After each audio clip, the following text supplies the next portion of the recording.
Sudah Bapak Ibu. Nah itu apa mukadimah. Sekarang masuk ke pembahasan. Jadi kesimpulannya kita membahas ilmu sekarang. Islam tidak mengalami apa yang ditraumakan oleh bangsa Barat.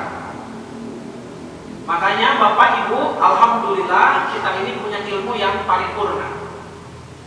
Seperti apa keilmuan di dalam Islam? Lihat, Syahrul Ramadan, Syahrul Tarbiyah, bulan Ramadan, bulan pendidikan.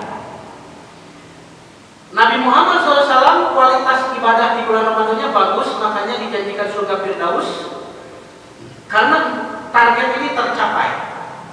Kata para ulama ahli tafsir, dari 6 ayat rangkaian kewajiban saum, ayat-ayat ini Al-Baqarah 183 sampai 188, silahkan diperhatikan ujung-ujung kalimatnya.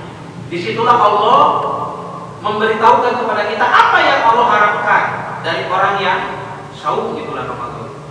183, kutiba alaikumussyam, diperintahkan saum supaya apa? La'allakum tattaqun, supaya bertakwa. Sudah dijelaskan kemarinnya apa hubungan saum dengan takwa.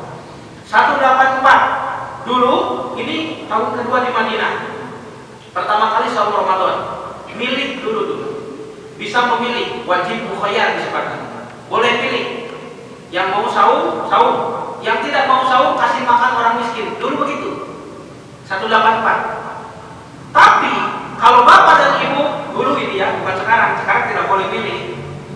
Kalau kita memilih saum, wa antasumu khairun lakum, dan kalau kamu saum itu lebih baik bagimu. In kuntum ta'lamun, jika kamu berilmu, Allah mengharapkan bapak ibu berilmu supaya dengan ilmu itu sadar, paham bahwa saum ini baik untuk kita, tidak merasa disiksa, tidak merasa berat, yang dibebani.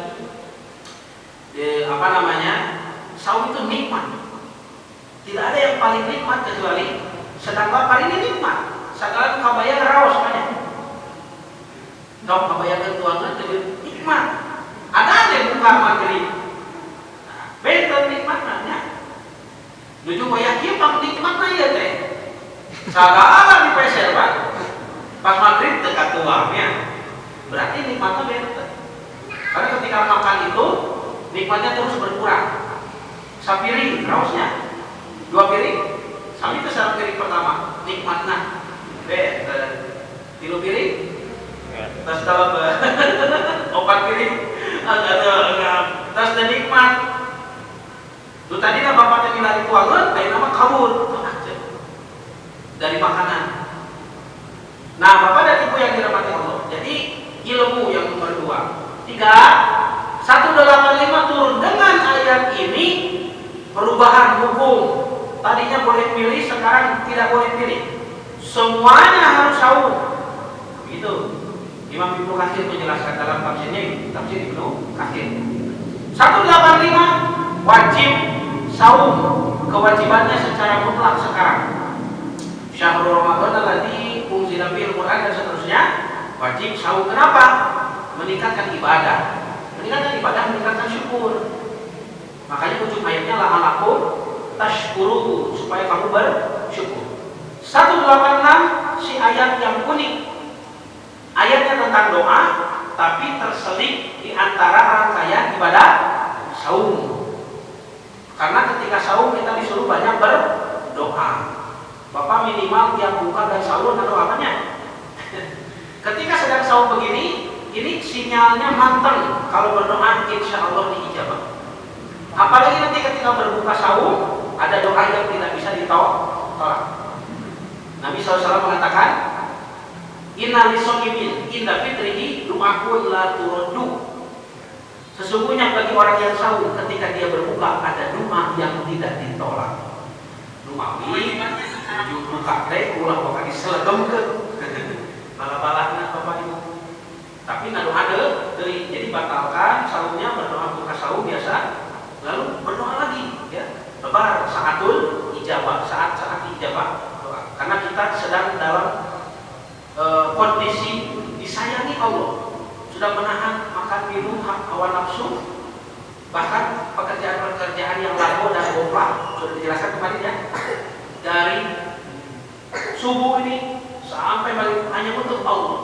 dan Allah senang. Ketika Bapak meminta, Allah tidak akan membiarkan tanpa membalasnya. Tidak, itu sangat dijawab. Saya ingat dari dulu di rumah saya itu, bapak, ibu, adik, saya, bibi, semua kalau sudah buka sahur, ngabatalan, doa, lalu tiba-tiba dapur jadi senyap, jempring, masing-masing ada rumah, kebutuhan masing-masing, ya, punya permintaan masing-masing kan, ya. Dalam kadar keilmuannya, bapak juga tahu, ibu juga tahu.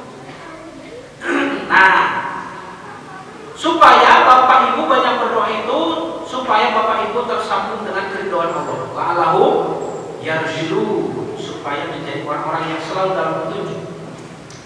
187 takwa disebut untuk yang kedua kali, 188 ilmu disebut untuk yang kedua kali. Jadi dari 6 ayat disebut 4 sifat oleh Allah sebagai target pembinaan yang utama di bulan Ramadan. Ingat Bapak Ibu, ini pembinaan jiwa, pembinaan rohani, bukan pembinaan jasmani. Di kita ini masyarakat awam kebanyakan memperhatikan rohaninya atau memperhatikan jasmaninya. Jasmani. Ramadan teh katakan yang bukan jasmani, bukan yang naon. Doanya yang dipikirkan ini. Setelah berbuka, sahur yang naon. Setelah sahur lagi, bukan yang naon. Ayo gitu Pak.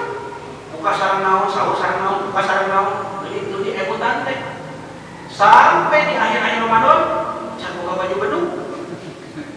Lalu beli baju lagi-lagi bentuk jasmani. Kumaha? Ini bukan pembinaan jasmani, tapi pembinaan rohani. Takwa ilmu syukur dan rusdun.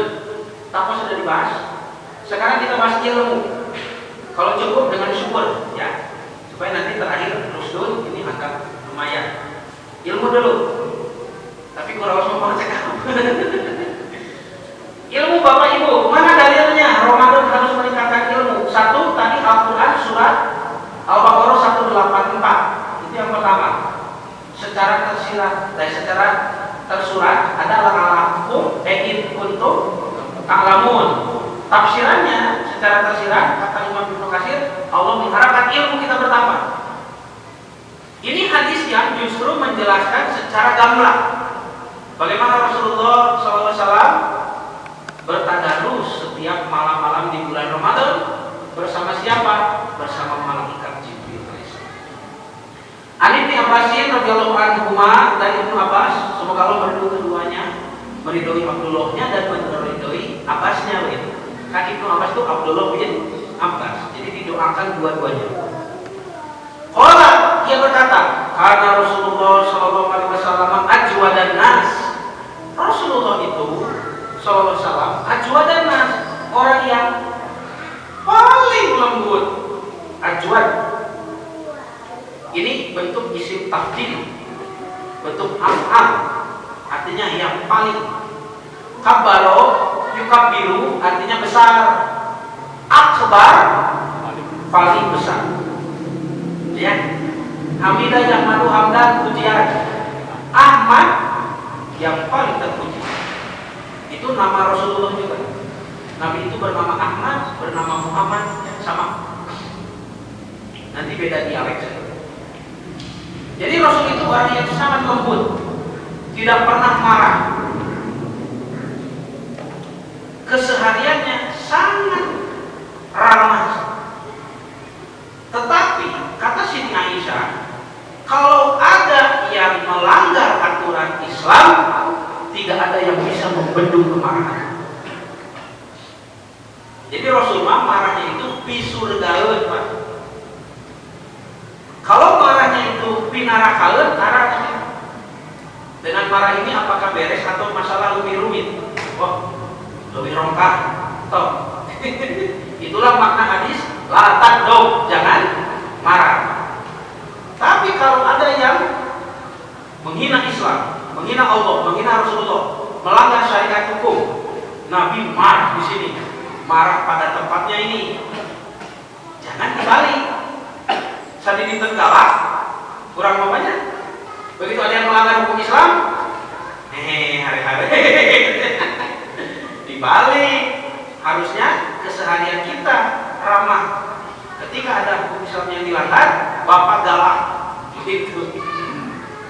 Jadi Rasul itu tidak pernah bahkan meninggikan suaranya karena kesal. Gitu ya. Ada kesaksian dari sahabat Anas bin Malik. Anas itu dari sejak kecil seumuran begini sudah dari rumah Rasul.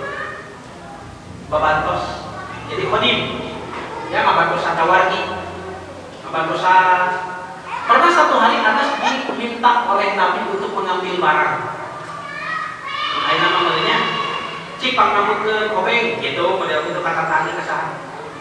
Anas diminta untuk mengambil barang. Ketika keluar dari rumah Rasul, anak-anak sebayanya sedang bermain. Kata Anas, aku ikut bermain. Lupa sedang diperintah. Lalu Nabi keluar dari rumah, melihatku sedang bermain, aku kaget. Kata Anas, disangka apa deh? Apa? Ternyata Rasul bersabda, ya Unes. Tuh Unes. Unes itu panggilan saya. Anas kecil. Ya Unes, bukankah lebih baik kau ambil dulu baru bermain? Sakit tuh Nabi. Coba pakai kurang. Ditahun teh gitu nya. Terus deh. Cek bapak cebor kemang. Cek kurang teh, ari bapak, apa di luar teh hujan? Ditah teh, pakai payung atuh. Terus cebor kemang. Bapak tuh fokus. Terus saung jika nama lapar. Jadi kurang mati salahnya di sini di luar hujan. Tak bisa bapak nak gede amat kalunya. Kali-kali. Tuh Nabi mah tidak begitu. Nabi itu orang yang ajwadana, paling lembut. Lalu wakana ajwadu mayakunu fi Ramadan, dan kelembutannya semakin menjadi-jadi ketika di bulan Ramadan. Di bulan Ramadan ini Pak, Nabi paling bagus, paling ramah. Biasanya juga ramah. Ramadan ini makin ramah. Kalau kita makin ramah makin galak. Ramadan galaknya cuma dia yang kekuasaan itu. Apa aja paling itu tolong lupa tadi ya. Nah, Nabi itu tidak. Ramadan semakin ramah. Kenapa? Kata Ibnu Abbas, hina yalqu Jibril. Ketika didatangi oleh malaikat Jibril. Jadi malaikat Jibril datang kepada Rasulullah SAW. Kapan? Wa kana yalqu fi kulli lailatin. Dan datangnya Jibril itu, didatangi Jibril itu pada setiap malam. Min Ramadan, di bulan Ramadan. Jadi tiap malam Bapak Ibu. Terbayang oleh kita, Bapak mungkin banyak pengalaman tentang tugas pekerjaan Pak ya. Sedang tugas, banyak repot nih tugas-tugas Bapak. Lalu datang pembimbing, datang atasan yang bisa menolong, datang kolega, datang teman, ya, senior yang bisa kita ambil ilmunya, naros ke atau apa? Nabi itu menunggu wahyu random Pak, waktunya acak. Kadang malaikat Jibril kalau ada masalah, Nabi tidak tahu, langsung datang, turun ayat. Kadang tidak turun. Di antosan pagi-pagi baru datang siang, ditunggu siang baru datang malam, bahkan ditunggu hari ini datangnya besok. Macam-macam kedatangan wahyu itu Jibril itu tidak bisa dipanggil Jibril, tidak bisa. Ya harus bokong kita manggil lawan kita ya. Bahkan pernah ketika Nabi ditantang. 3 pertanyaan ini titipan dari rabi-rabi Yahudi di Madinah dulu. Tanyakan kepada Muhammad kalau benar dia Nabi, dia bisa jawab ini. 1 tentang Ashabul Kahfi, 2 tentang Zulkarnain, 3 tentang Rum. Ini pertanyaan pancingan. Pancingan, karena Ashabul Kahfi tidak berasal dari budaya kitab suci Yahudi. Tidak ada di dalam Bible kisah Ashabul Kahfi. Adanya dari budaya Eropa. The Seven Sleepers itu, legenda di Eropa. Jadi saya juga tidak tahu Yahudi tahu dari mana ini. 2, Zulkarnain disebutkan besar yang mengembara kedua perjalanan, dua arahnya. Ini juga jebakan. Padahal Zulkarnain mengembara ketiga arah, ya. Surah Al-Kahfi betul. Tapi Nabi disodori, bagaimana pendapatmu tentang raja yang berkelana kedua arah? Memancing Nabi untuk salah. Oh, perjalanan pertama ke sini, perjalanan kedua ke situ. Salah, ada tilu, gitu Pak. Licik ini, pertanyaan licik dari Yahudi. Tiga, jelasan tentang ruh. Bapak Ibu Yahudi tahu di dalam Taurat mereka ruh tidak dijelaskan oleh Allah, dirahasiakan. Dari zaman Nabi Adam sampai Nabi Muhammad SAW tidak ada Rasul yang dijelaskan dengan detail apa itu ruh, tidak. Maka ini dipancing kepada Rasul, dipancingkan supaya Rasul terpancing, sok tahu, oh ruh itu begini. Dia bukan Rasul, itu Pak. Ternyata Rasul selamat dari tiga pertanyaan, tapi tidak pada waktu ditanya. Ketika Nabi ditanya, Nabi mengatakan, "Sa'ajibu godan." Aku akan jawab besok. Nabi lupa menyebut insya Allah. Makanya ditegur di dalam surah Al-Kahfi kan, jika mau melaksanakan ini dan itu besok, ucapkanlah insya Allah. Itu dimarahin Nabi itu oleh Allah. Ternyata Nabi mengatakan sa'ajibu godan, saya jawab besok, dibiarkan selama 40 hari. Kebayang dua apa? Ada yang mengatakan 2 pekan, 15 hari, 14 hari. Al-Amin dia. Orang yang bergelar Al-Amin di lembah Mekah itu, orang paling jujur, paling amanah, tidak pernah berbohong, berjanji mau jawab besok. Ini sudah 40 hari belum menjawab. Tak Nabi tersiksa dulu. Lalu Jibril datang. Setelah 40 hari, Imam Al-Qurtubi mengatakan 2 pekan, ya, perbedaan pendapat tidak masalah. Lalu Nabi mengatakan kepada Jibril ketika datang membawa wahyu surah Al-Kahfi tentang Ashabul Kahfi dan Zulkarnain, lalu ruh dijawab oleh surat Al-Isra. Nabi mengatakan, kalau bahasa kita, Jibril kemana wae? Ditungguan. Itu diatosan wae teh. Kemana wae diangkat. Lalu Jibril alaihissalam membacakan ayat yang bunyinya malaikat hanya diperintah oleh Tuhan, oleh Allah. Wah, Allah baru perintah sekarang. Begitu tiap hari keseharian Rasul itu, Jibril tidak bisa diprediksi kapan datang. Di dalam Sahih Bukhari disebut bab kaifa badil wahyi, bagaimana datangnya wahyu kepada Rasul. Kata Rasul, ahyanan, kadang-kadang aku mendengar suara seperti gemerincing lonceng. Makanya gereja, sinagog itu ada bunyi-bunyi lonceng. Karena memang ini penjelasan dari para nabi dari dulu. Kalau wahyu mau datang ada suara lonceng dari langit. Lu kasih kamu udah 30 lagi bayar kecingan tukang cendol. Tong is nong ada namanya. Gimana tukang rumah, mana kata Nabi seperti gemerincing lonceng. Lalu saya harus memusatkan perhatian kata Nabi karena akan ada kata-kata yang turun.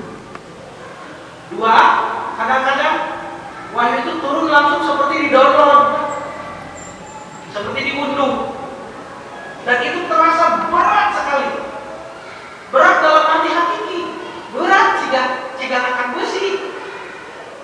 Hadis riwayat dari Ibnu Mas'ud. Kata Ibnu Mas'ud, aku sedang duduk karena dingin di malam hari. Aku dekat-dekat Nabi. Sampai paha Nabi itu di atas paha saya. Iya. Handalan gitu ngobrol gini. Kaki Nabi di atas kaki Ibnu Mas'ud. Tiba-tiba turun wahyu. Lalu Nabi berkeringat, bercucuran, dan tubuhnya berat seakan-akan kaki saya mau patah, kata Ibnu Mas'ud. Gitu Pak. Makanya orang Barat menghina Muhammad itu katanya epilepsi. Ini hinaan kepada Nabi. Kenapa? Karena wahyu kadang-kadang turun seperti itu. Nabi berkeringat dingin, menggigil, dan seperti tertarik ke bawah. Bayangkan Bapak, 6.000 ayat Nabi mengalami penderitaan seperti itu. Belum diajarkan, belum diamalkan. Baru penerimanya saja sudah Nabi tersiksa. Lalu kita umatnya membiarkan Al-Quran hanya jadi pajangan. Tidak malu kepada Rasul. Makanya di bulan Ramadan ini Rasul mengajarkan, lihat, fayudarisuhul Qur'an. Nabi dan Jibril bertadarus Al-Qur'an, khatamkan. Nah, ini nanti harus ada penjelasan khusus, Pak. Kenapa Bapak dan Ibu harus menghatamkan Quran minimal 1 bulan sekali, dari awal sampai akhir, dari awal sampai akhir. Kalau berat, lihat pembagian juznya. Ada berapa juz? 30, sama dengan jumlah hari dalam 1 bulan. Bulan Hijriah namanya. Lalu berarti kalau 1 juz itu kalau bulan itu 30 hari, berarti 1 hari 1 juz. Bagaimana cara membagi? 1 juz itu 20 halaman. Bagi 5 setiap habis sholat wajib 2 halaman. 2 lembar, 4 halaman, betul. Atau subuh 2 lembar. Itu sebetulnya 2 lembar. 4 halaman bolak-baliknya. 2 lembar. Zuhur 2 lembar, asar, maghrib, isya. Bapak sehari 1 malam sudah hatam membaca 1 juz. 1 bulan khatam 30 juz. Bagaimana manfaatnya? Nurun fil qalbi. Ada cahaya ke dalam hati. Nanti menjadi mengikis kecintaan kita kepada dunia. Bapak melihat dunia ini seperti sesuatu yang tidak betah. Hanya gundukan debu saja. Bahkan tidak lebih berharga dari 2 rakaat qobla subuh. Tapi bukan artinya harus miskin, bukan begitu. Juhud itu bukan harus miskin. Abu Bakar itu orang paling juhud. Umar saja mengatakan kita kaya raya. Islam tidak mengatur bapak dan ibu mau sekaya apa. Silakan. Yang Islam atur, bapak dan ibu mengkonsumsi sebanyak apa dari kekayaan yang dimiliki. Itu yang dihisab. Yang dimiliki namanya milkun, milik. Yang dimakan namanya rizqun itu. Jadi rezeki mah yang dimakan sampai habis, yang dipakai sampai rusak. Itu rezeki, itu yang dihisab. Gitu ya.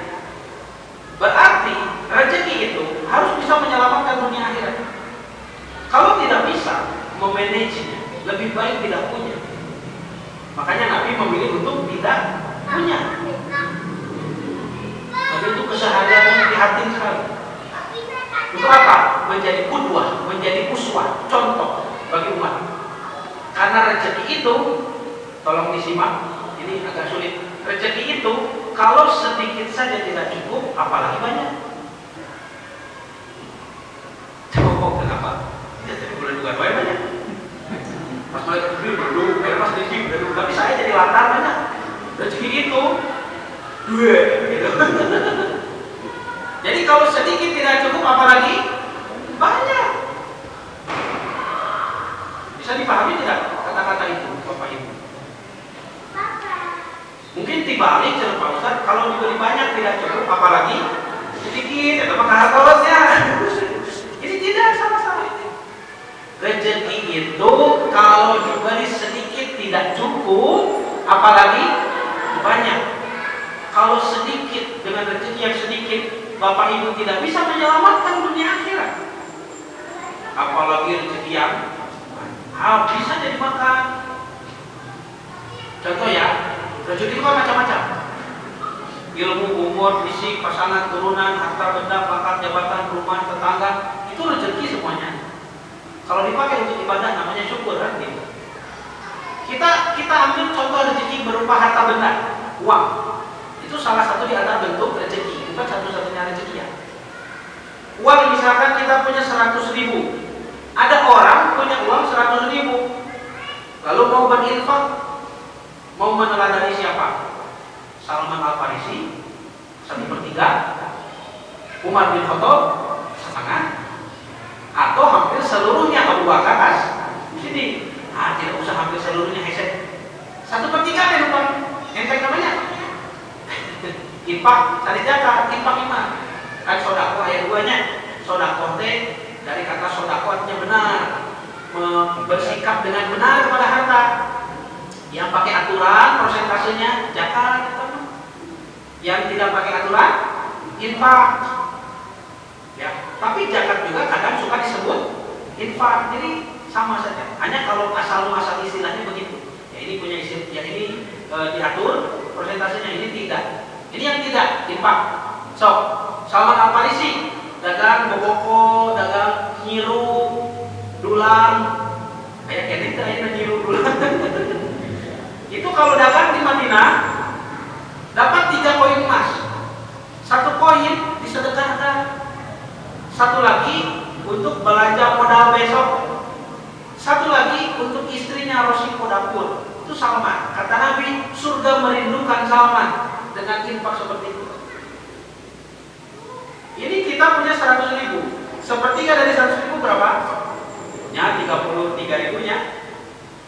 Ada orang pelit mengeluarkan 30.000 tidak bisa.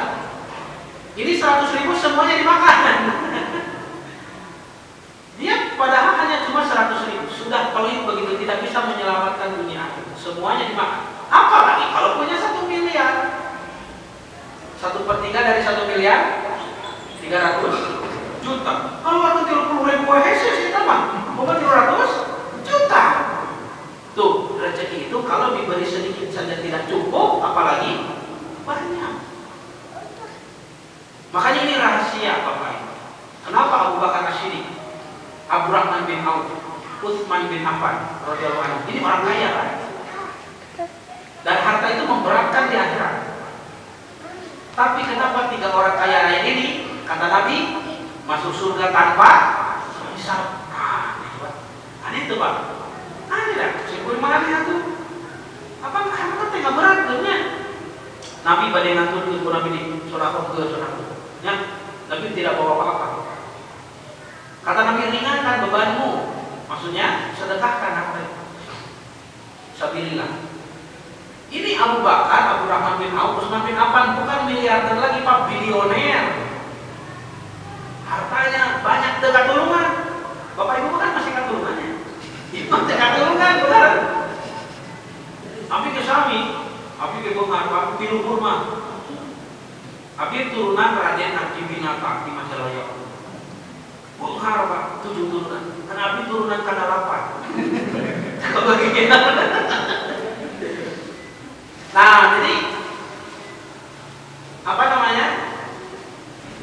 Mereka orang kaya tapi tidak dihisab. Kenapa? Karena tidak dimakan.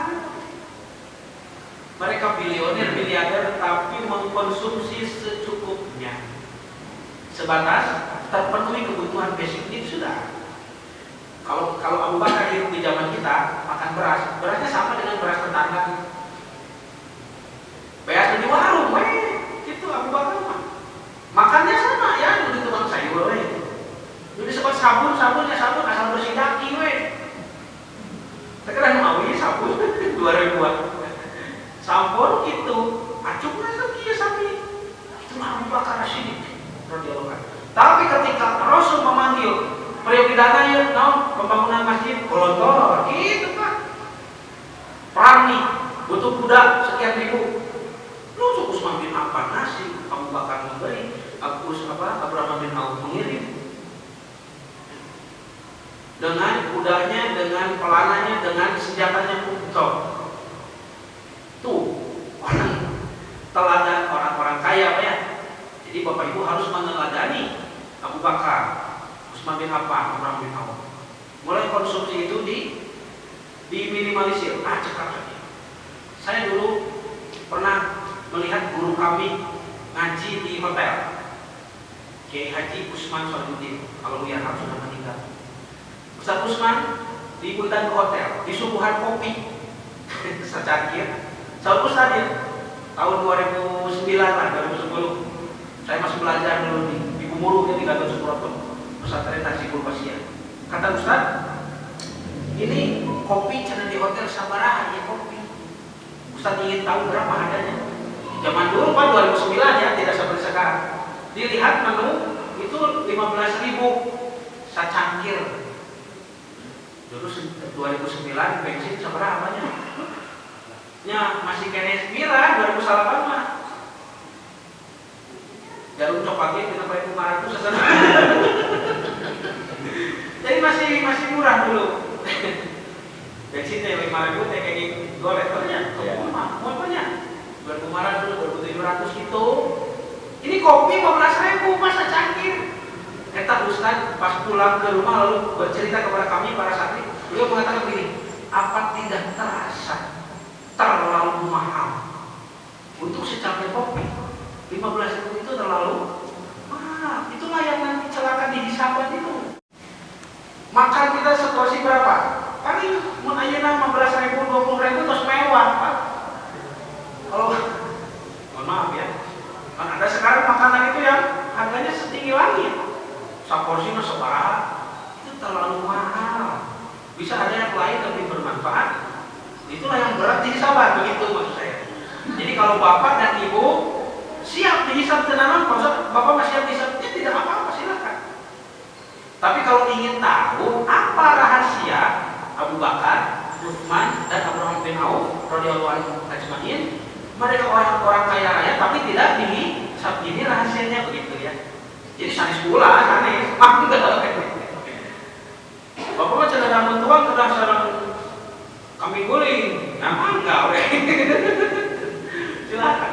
Tapi kalau mau rahasia Abu Bakar, kenapa sampai masuk surga tidak dihisab? Ini rahasianya. Gitu ya. Nah, karena memang Nabi pun tidak melarang kepada para sahabat yang Khalid bin Walid itu kan gemul, makannya itu gemul Khalid itu. Kan kesatria apanya? Paling jago tenaganya kesatria ujung tombak. Nanti makanannya juga banyak. Pak Haji Khalid makannya banyak sama dengan Khalid bin Walid. Alhamdulillah. Jadi Nabi pernah melihat Khalid makan banyak, tidak apa sih? Tenang aja. Nabi juga punya jubah bagus, silakan. Jadi artinya bukan harus secara butut, tidak, secukupnya. Nah, kadar kecukupan itu nanti kita sendiri yang bisa merasakan. Saya boros ini, itu terasa kan? Mungkin kadar cukup saya yang baru berumah tangga 5 tahun dengan kadar cukup bapak kan bisa berbeda. Saya misalkan dengan uang 1-2 juta bisa hidup 1 bulan. Kalau bapak misalkan harus lebih kan? Anaknya sudah banyak, bahkan sudah punya cucu, bahkan sudah punya relasi apa, kebutuhan, tagihan apa segala macam, masyarakat tidak punya. Ya kan beda, begitu ya maksudnya. Jadi kadar kecukupan itu kita sendiri yang bisa merasakan. Tos Pak. Nah inilah dalil kenapa Al-Quran itu harus dikaji di bulan Ramadan. Bapak, Ibu, nanti kita terhilang rasa ubud dunia. Ya, tadi melihat rezeki itu bijak begitu. Nah, maka di sini disebutkan fayudarisul Quran, Nabi dan Jibril darosa. Lihat Pak, dalnya panjang, darosa. Kalau dalnya tidak panjang, darosa itu artinya belajar sendirian. Adres, nah sudah jadi bahasa Sundanya adres. Tidak darosa tete, madrasah, tempat belajar, tempat adres. Kalau darosa itu belajar. Kalau darosa itu dilibatkan orang lain, saling belajar. Jadi duaan, diskusi belajar.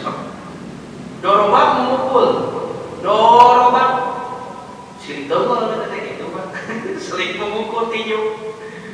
Begitu hebatnya bahasa Arab. Pada fayudarisul Quran, maka keduanya mempelajari Quran.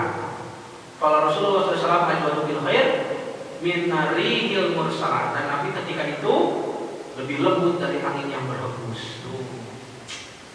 Jadi Nabi senang sekali. Jibril yang mengampuni, gitu banyak. Tak begitu terhenium, wah segala macam. Jibril mengajarkan ilmunya. Ilmu titipan, bukan ilmu malaikat Jibril, bukan. Ilmu titipan dari Allah. Ajarkan ini kepada kita.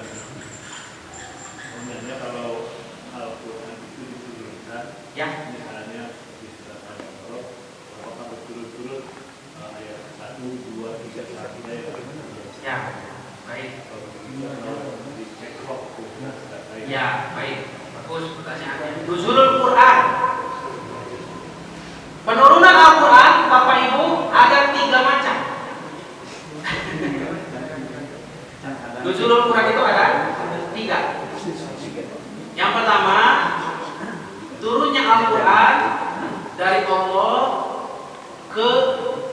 mahfud. Kata para ulama ahli tafsir, ini pun nuzulul Quran. Allah berfirman, disimpan di catatan lauh mahfuz. Jumlatan kamilatan, dengan jumlah yang sempurna, 30 juz dari Allah ke lauh mahfuz. Baitul Izzah, Baitul Izzah. Dari Baitul Izzah ke sama dunia, ke langit dunia, di bawah malaikat. Inilah yang dimaksud dalam surah Al-Waqiah, la yamassuhu illa mutahharun. Tidak ada yang membawanya kecuali makhluk yang disucikan, malaikat. Jumlatan kamilatan, 30 juz juga. Baru dari sama dunia, dari langit dunia kepada Rasulullah ke dunia. Selama 23 tahun berangsur-angsur, tidak jumlatan kamilatan, tidak secara keseluruhan. Apa yang pertama turun? Surah Al-Alaq yang ada 5 ayat. Dari ayat 6 sampai 19, kapan turunnya? 10 tahun kemudian. Setelah peristiwa Isra Mi'raj, Nabi diolok-olok sebagai orang gila oleh Abu Jahal. Tuh ayat 6 sampai 19 tentang Abu Jahal yang mengolok-olok Nabi. Setelah Al-Alaq 5 ayat, turun surah Al-Qalam, Nun wal qalami wa ma yasturun. Baru muncul turun surah Al-Muzammil ketiga, perintah sholat, tapi bukan sholat 5 waktu, sholat malam. Jadi dulu yang wajib itu sholat malam dulu, macam Fatihah tuh.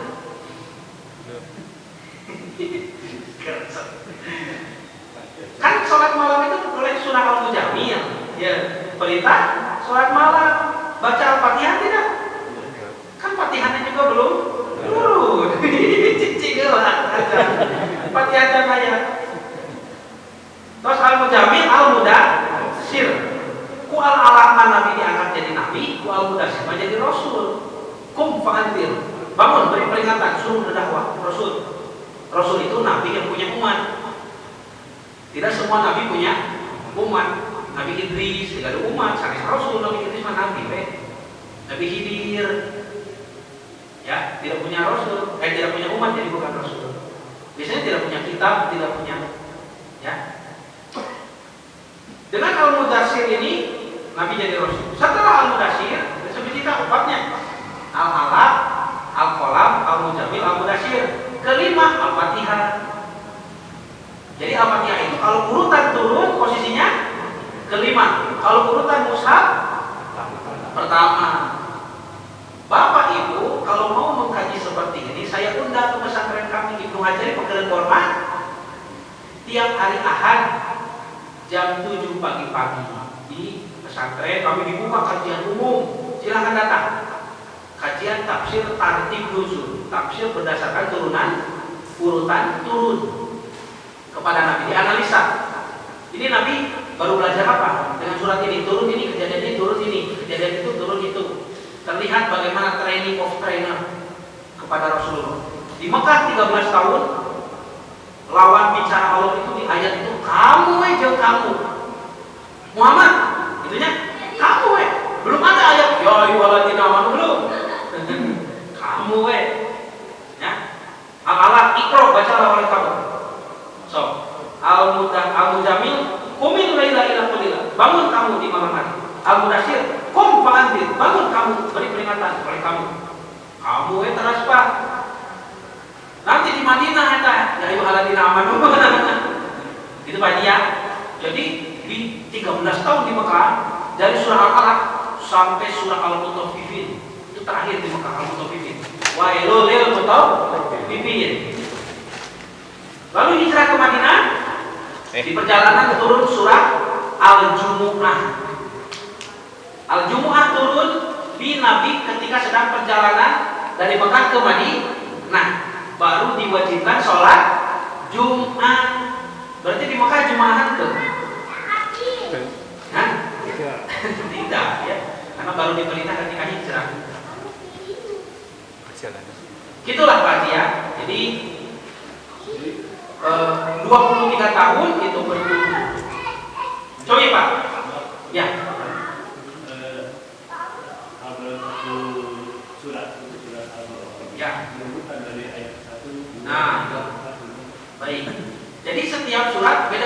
haji. Ada yang memang kepalanya dari ayat 1. Ya, seperti Al-Alaq tadi Al-Mujam ini memang dari kepalanya dari ayat 1 seperti di urutan mushaf. Tapi kalau untuk Al-Baqarah yang saya tahu, saya baca dalam tafsir, yang pertama turun justru akhirnya dulu. Ya, ayat-ayat terakhirnya. Juz ketiga itu. 10 ayat terakhir Al-Baqarah itu lebih awal turunnya.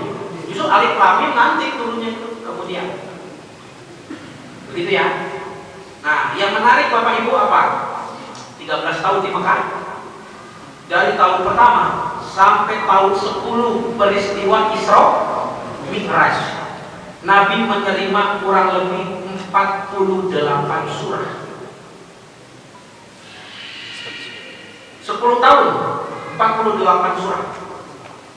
Tapi setelah Isra Mi'raj sampai hijrah, berarti berapa tahun?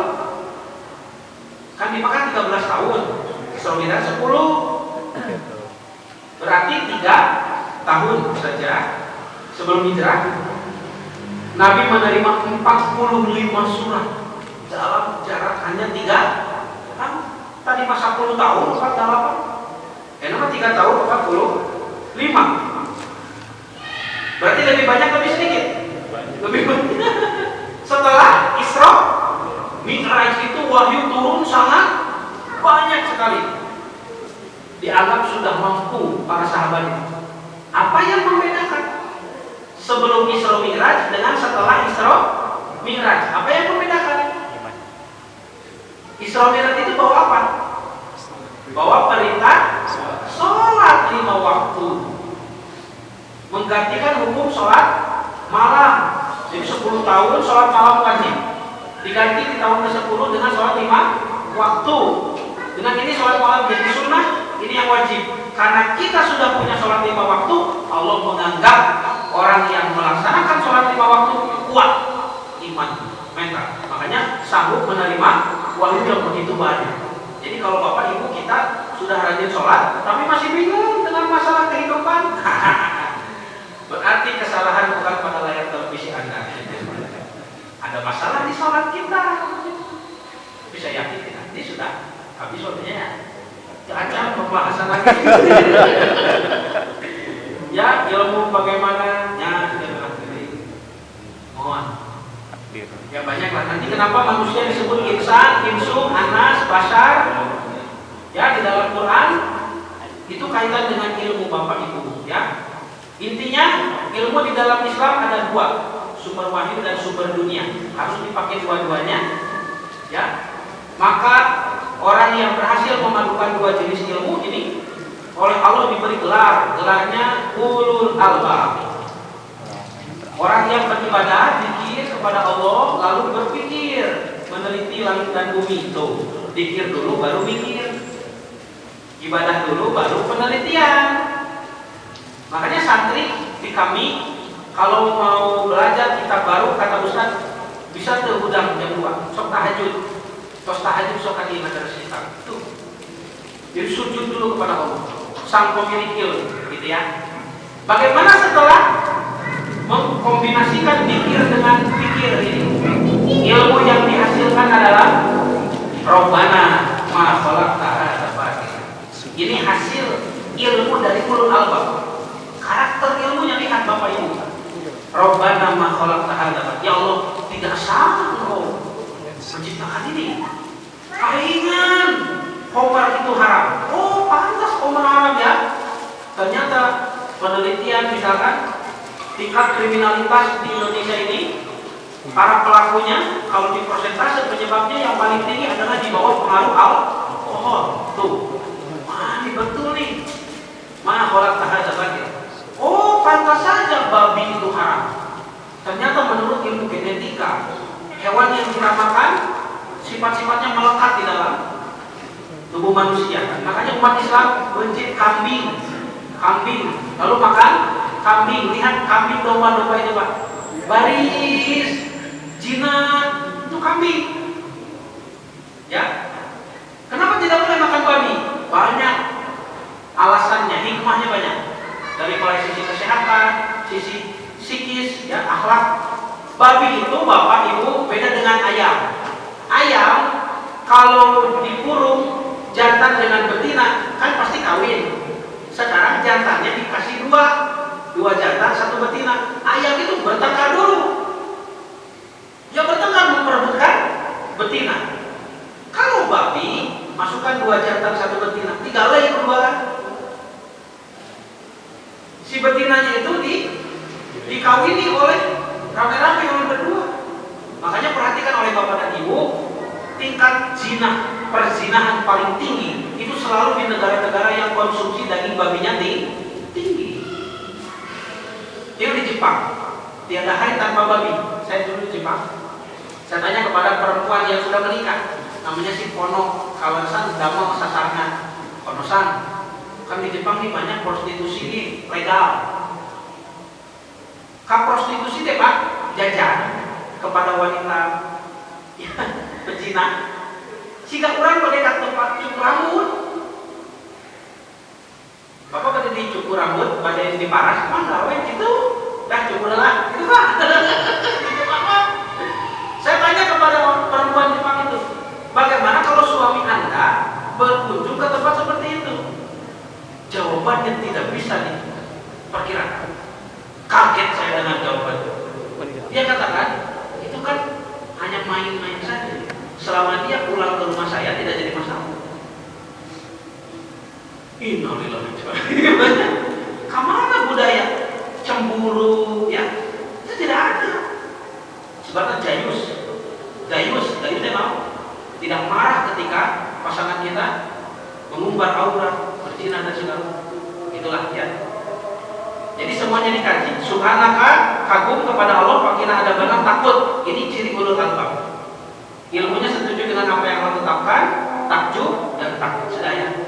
Nah, karena ini selalu setiap kajian mepet waktu banyak. Udah cekap wae. Mungkin pada datangin nasi tadi. Udah di 4:30. Udah cekap di 4:30 saja. Gitu. Tidak kopar gitu. Itu asar langsung. Mohon, jangan sholat asar berjamaah langsung kajian. Bagaimana seperti itu? Setuju.